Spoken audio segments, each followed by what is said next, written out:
దేవుణ్ణి ఆరాధించుట మనందరికీ దీవెన. నమ్మిన వారు దేవునికి స్తోత్రం చేద్దాం. హల్లెలూయా.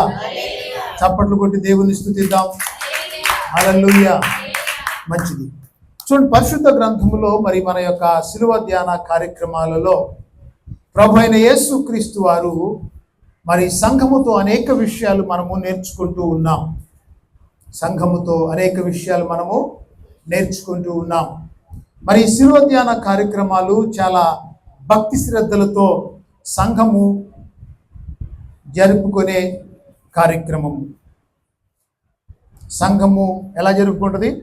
భక్తి శ్రద్ధలతో. సంఘం అంటే మన సంఘమే కాదు, సంఘం అంటే those who has been gathered in the name of Jesus Christ.